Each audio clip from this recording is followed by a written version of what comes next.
Bonjour, c'est à nouveau Fred pour Indécent Podcast sur Octogone 2022. Et cette fois-ci, on est donc au Pôle Imaginaire avec Élodie Serrano, donc autrice de romans, nouvelles. Donc, est-ce que tu peux déjà te présenter un petit peu? Oui, donc Élodie, bonjour.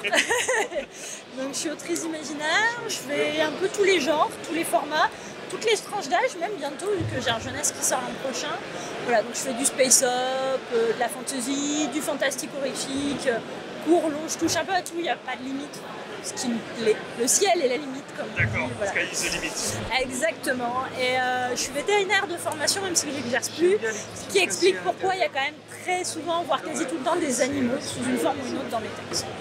Donc les dragons vétérinaires, ça va bien avec quoi? Ouais, ça va bien avec. Voilà, de toute façon, les dragons, c'est. Voilà, hein, les dragons. Hein. C'est une créature que j'aime beaucoup, les dragons. J'en ai souvent. D'ailleurs, j'ai mon co-auteur avec moi, c'est Dragounet. Voilà, il me regarde de travers quand j'écris pas. Les lecteurs qui m'ont déjà vu en salon le connaissent bien parce qu'il dédicace aussi, même s'il écrit des bêtises. Mais il dédicace aussi.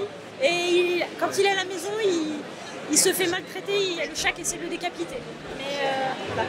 D'accord. Et du coup, comment t'es tombé dans le pot, le chaudron de l'imaginaire? Chaudron l'imaginaire. Alors ça va être assez classique, mais c'est avec Le Seigneur des Anneaux. Parce que le film est sorti en 2001, donc j'avais 12 ans. Et ma mère, lui, quand elle était gamine, elle les avait à la maison, elle me disait il faudrait que tu lises, c'est trop bien et tout. Et j'avoue, ma grande naïveté à l'époque, j'avais dit non, la science-fiction, ça me plaît pas. Avec le recul, je me dis, Seigneur des Anneaux, science-fiction, tout va bien. Et j'ai entendu parler que les films allaient sortir. Et comme je suis sage, disciplinée, petite neurodivergente en force, je me suis dit, si je vais voir le film, il faut que je lise le bouquin d'abord. Donc j'ai chopé les bouquins et je les ai dévorés. Enfin, j'ai ramé les 100 premières pages comme tout le monde. Ouais, comme tout le monde. Les 200 premières pages, c'est quand même une purge. Une fois qu'ils partent de chez Tom Bombadil, c'était fini. Là, je les ai dévorés, j'ai adoré. Voilà, juste après, ma mère m'a mis à l'Assassin Royal aussi de Robin Hood. Il y a eu les Harry Potter, même si on la renie aujourd'hui, mais voilà. Donc, et puis j'étais tombée dedans et je voulais faire de l'imaginaire. Et l'écriture, tu as commencé vraiment à te lancer à quel moment? Je parle de façon pro pour vendre des textes. J'ai toujours aimé écrire des histoires. Quand j'étais à l'école, c'est ce que j'adorais, les rédactions. C'est difficile pour moi de placer une limite. J'ai commencé à vouloir écrire des textes quand j'avais 15 ans. J'étais beaucoup sur Internet quand j'étais ado. J'ai découvert les forums, notamment j'étais sur le forum de 1000 saisons, avant que 1000 saisons ait été racheté par le Grimoire, comme ça a été créé par les deux personnes originelles.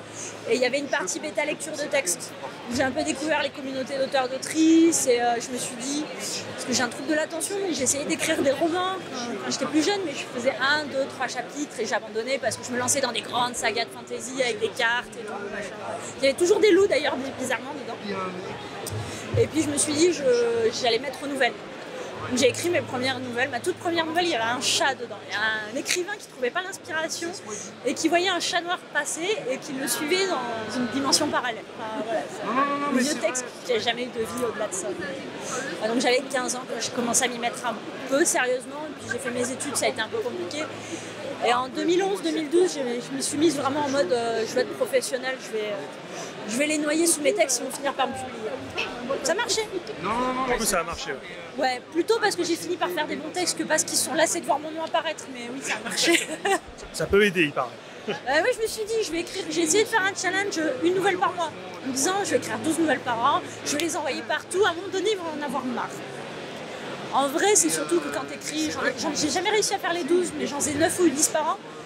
Quand tu corriges, t'écris, corriges, envoies, reçois et retour sur 10 nouvelles par an, c'est très formateur en fait. On a l'habitude aussi de se relire, de se corriger. Oui, le travail, Puis ça m'a vachement fait progresser en écriture et après, j'ai casé ma toute première nouvelle en 2013. Du coup, maintenant, tu es autrice à temps plein? Non. Encore? Jamais. J'ai beaucoup trop d'anxiété pour un métier aussi précaire. C'est malheureux à dire, mais c'est très précaire. Ouais, mais même, je pense que même les personnes qui arrivent à en vivre, ça doit être quand même pas serein tous les jours. Et puis clairement, ça paye pas grand-chose. Donc il faut beaucoup vendre, il faut faire plein d'interventions à côté. Et moi, ça me va bien d'avoir un métier à côté, de vivre d'autres expériences, ça nourrit l'écriture aussi. Puis je suis sereine comme ça, j'ai des sous pour faire les choses. Et, malheureusement. Mais bon, moi, en ce qui me concerne, c'est vrai que j'ai lu Cuit à point, qui est un roman qui se passe fin 19e en France et surtout Londres. Est-ce que tu peux nous dire un petit peu comment tu es arrivé à construire ce roman? Alors, Cuit à point. Alors, déjà, je suis un peu bête, je voulais pas écrire de roman enquête et j'ai atterri sur Cuit à point, j'ai pas fait exprès. Alors je peux pas trop expliquer la scène parce que ça se passe en plein milieu du roman, mais en fait c'est une scène en plein milieu du roman qui m'est venue avec beaucoup d'effets spéciaux. Et j'avais envie de la faire, j'avais envie de ça serait trop bien s'il se passait ça et ça. Je suis désolée, je mets des ça parce que sinon ça spoil. Ah ouais, je vois laquelle. Voilà, pour ceux qui ont lu, ça s'imagine bien, parce que les gens m'ont parlé, on m'a dit je le verrais bien au cinéma cette scène, mais moi aussi c'est pour ça. Et en partant de cette scène, je me suis dit pourquoi il y aurait cette chose-là à cet endroit, comment on en arrive là, machin, et ça s'est construit, l'univers s'est construit autour, parce que j'aime bien le Londres victorien aussi, donc voilà, ça s'est construit autour et c'est devenu une enquête bien malgré moi. C'est vrai que le fait de raconter cette histoire sous forme d'enquête avec des gens, donc des démystificateurs, ça, on peut en parler. Donc c'est 2 mystificateurs qui vont enquêter à Londres, parce qu'en plein mois de février, il fait des températures d'été. Voilà. Et les deux mystificateurs, c'est un Français et une Italienne. J'aime bien le tempérament d'Italienne. Pour les gens du Sud comme moi, ça parle tout de suite. Et c'est vrai qu'on a le côté surnaturel qui va venir se mêler. Moi, ça m'a fait un peu penser à une espèce de X-Files fin 19e. Un petit peu.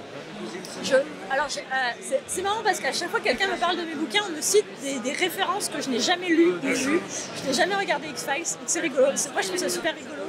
C'est vrai que j'avais plus un Jonathan Strange de Mr. Norrell en termes d'ambiance. Je ne sais pas si c'est dans celui-là où il y a un nécromancien à un moment donné, où ils vont dans les bas-fonds, je crois que c'est celui-là. C'est ce genre d'ambiance-là, le Londres, où on va trouver des trucs surnaturels. Voilà, après moi c'est vrai que je suis pas amatrice de policiers trop, en fait. Les enquêtes, c'est pas ce que je préfère en tant que lectrice. Je lis juste les Anne Perry parce que c'est des romans policiers dans le Londres victorien. En fait. Moi c'est le Londres victorien, victorien, attends. Ça, je sais pas, je m'en fous, c'est quoi ton histoire, c'est le Londres. C'est vrai que pour le coup, pour quelqu'un qui n'aime pas le policier, l'enquête en tout cas en elle-même, elle est vraiment bien écrite, quoi. Ouais, tant mieux. Parce que je voulais pas en écrire parce que je pensais que j'étais pas capable d'en faire des corrects dignes de ce nom. Si je suis pas assez intelligent, il faut être intelligent. Non, c'est des codes en fait, qui peut intéresser à la question. Il y a vraiment des codes à reprendre, à redigérer. Bon, après, c'est pas moi qui vais te donner des conseils de littérature. Non, mais c'est vrai que du coup, moi pour le coup, comme j'en lis pas tellement, en fait, je pense que clairement j'ai peut-être reproduit des codes sans me rendre compte parce que les codes n'existent pas gratuitement. Et il y a peut-être des choses où j'ai juste fait comme moi, je sentais les choses. Et peut-être que des fois j'ai échappé au code sans faire exprès parce que moi, je me suis dit, si moi j'enquêtais, comment je ferais, comment je procéderais, soyons réalistes. Parce que je suis vétérinaire de formation. Et clairement, les vétérinaires, c'est les enquêteurs du vivant en fait. Voilà, j'avais un animal malade, on me disait il a ça, qu'est-ce que je fais, comment je trouve, alors il a tel problème, et je menais ma petite enquête. Donc c'est une façon de réfléchir, d'aborder les choses à laquelle je suis familière. C'est vrai que j'ai jamais fait d'enquête policière, mais ça s'apprend. Je suppose que ça s'apprend. Du coup, est-ce que je pense qu'il a eu son petit succès, ce roman-là. Est-ce que tu penses que tu écriras à nouveau dans ce style d'univers ou tu passes d'un à l'autre avec tes envies? Alors, en toute transparence, il y a une fuite d'écrites. Quelle belle nouvelle. Mais alors, ça dépend de mon éditeur. Est-ce qu'il la trouvera assez bien et digne d'être publiée ou pas? Ça dépend de lui. J'attends son retour. Voilà. Donc, si vous voulez, vous pouvez appeler l'éditeur et lui dire il faut publier la suite. Je crois que je suis déjà allé le voir en plus. Ouais, non, il n'est pas là ce week-end. Mais oui, il y a une suite d'écrites avec une enquête qui se passe assez vite. Oui, parce que forcément, et on va pas aller tout le temps à Londres, mais là ils vont assez vite. que je suis allée visiter au printemps d'ailleurs pour faire mes devoirs, pour aller visiter les lieux dans lesquels se passe le roman, pour aller prendre des notes. Donc j'étais en plein, c'est pas un spoiler, à un moment donné, il y a beaucoup de choses qui se passent à la cathédrale Notre-Dame du Siège, assez vite, qui est magnifique. Donc j'étais à la cathédrale, il y avait des touristes qui regardaient les trucs et moi j'étais en train de prendre des notes comme ça. Je regardais par les fenêtres, je fais alors, c'est à quelle hauteur ça? Ok, d'accord. Enfin, voilà, c'est très fun, j'avais jamais fait, mais les voyages d'études, c'est bien. Faut que j'écrive plus de romans, donc plus de trucs qui se passent dans le vrai monde en fait, pour faire des voyages. Parce que j'écris beaucoup de space opéra quand même. Ouais. Et du coup, l'actualité d'Elodie, c'est quoi en ce moment? Rébellion saurienne, qui est sorti en juin. Donc celui-là, pour c'est du space up. Hein, je ne peux pas faire de visite des lieux pour prendre de notes. Donc c'est du pulp space opéra avec des dinosaures qui parlent. Ça, en une phrase. En gros, voilà, il y a une nana, elle est testerise, elle fait des tests d'attraction, enfin, c'est une influenceuse, quoi, une petite influenceuse, et elle est sur Jurassic Planet pour tester une nouveauté. Et elle va atterrir en pleine jungle, en plein milieu de la jungle, elle va rencontrer des dinosaures qui parlent et qui lui disent on a besoin d'aide, et elle se fait embarquer dans la rébellion saurienne. Voilà, à courir à travers la galaxie pour essayer de trouver de l'aide, parce que bon, les parcs ils sont puissants quand même. Voilà, donc c'est très fun, c'est très enlevé, c'est très punchy. Et comme c'est un petit fix-up, il y a 3 nouvelles qui l'accompagnent, qui creusent un peu certains aspects de l'histoire un peu plus dark. Enfin, dark. Il y a une nouvelle qui parle d'expérimentation animale, parce que forcément, voilà. Il y a une nouvelle qui creuse un peu le passé d'un personnage qui n'a pas eu une adolescence super fun. Et un dernier texte qui fait un saut en avant plusieurs générations plus tard pour voir ce que ça donne après tous les événements de la nouvelle. Je n'en dis pas plus parce que voilà. Donc c'est plutôt du format court, c'est du one shot, du coup il n'y aura pas de suite. Après peut-être qu'un jour je réécrirai dans cette société de dinosaures qui parle, mais voilà.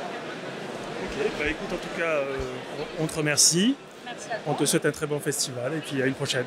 Merci, au revoir.